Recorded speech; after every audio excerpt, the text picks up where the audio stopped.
out that Alex Ndawula passed away, and he was only 59 years of age, passed away at Zambia Hospital, and it has left us devastated right here at Capital FM, his family as well. Well, so we're having conversation, of course, and what you remember about Alex and your memories. I'm not going to talk about Alex as, you know, a workmate at Capital. I'm going to talk about Alex as a brother. Alex was a loving man. You know, he was very real, expressed what he felt when he felt it, and very loyal. I remember the last we spoke must have been like 6 weeks ago. And we had conversations, but you could tell he was Alex, but not really. Yeah, I can't really go into deep into that, but the conversation was good. He would acknowledge, oh, lucky, we had talked about kids. He introduced me to his caretaker. Like, I have an amazing guy here who's taking good care of me. Alex loved food with soup. That is the reason as to why he refused to go back to the States.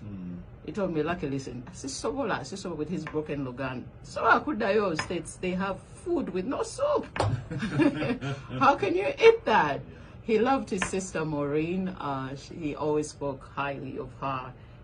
His niece Margot, and of course his mom, but also loved his aunties. He always mentioned aunties in Atete every now and then in his conversations. He loved chai mukalu. Yes. If he wasn't having the other drink, he would be, oh, jagala chai mukalu. Josephine, do you have chai mukalu? Josephine, we work with Josephine here. And really, he was a loving guy. Alex, when he got his salary, he would give it out. Like, I really didn't understand that. He didn't care that the next day that money was gone. After he's had his drink, he would be like, even the boda guys in his place in Intinda, you would pass there and say, hey, Alex.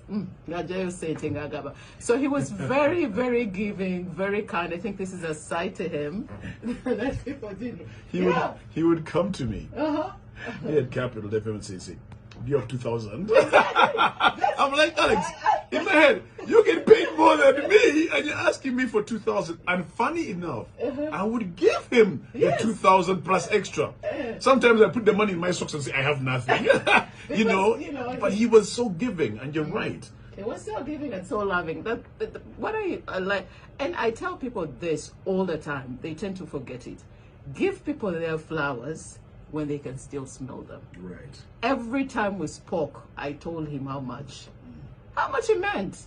Like, because he had become like family. When his sister would give him stuff from the States, he would come, hey, Lucky, try this top one. Yes, and he was a man who loved his colognes. Alex always smelled so nice. And he would have colognes in his bag, and he would put it on, and whenever he walked in the room, you knew Alex was in the building. But then also he was tough. I remember this one incident. Sorry, it's going to be long because we are remembering Alex. This one time we're in the studios. We're doing a show. It's great. We're with Salvador. We're talking.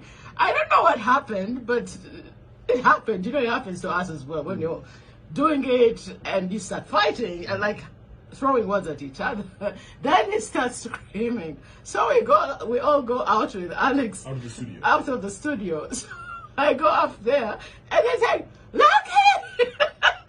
Screaming my name with F words following me. And then I go to, but then the managing director was Carl. Then I find Carl is like, Lucky, come and be idea. I'll never forget that. I asked her where we're hiding. Is that Alex? I'm sure he's coming here. He was very tough like that, but then he was very kind as well. And 2 seconds later, Alex will forget that he's been fighting with you. He's like, by the way, Lucky, let's go and get some Coca-Cola. So in a nutshell, Alex was loving, he was kind, he was bright. He had this wonderful gift. He enjoyed watching series. He loved his movies. He was also private and introverted in a way. You know, sometimes he could keep to himself. He loved children.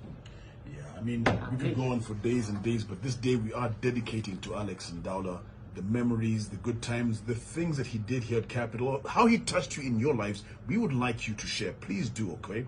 I mean, he was born in the US, but he was Musajja Muganda. Musajja Muganda, ngayagala mmere ya supu.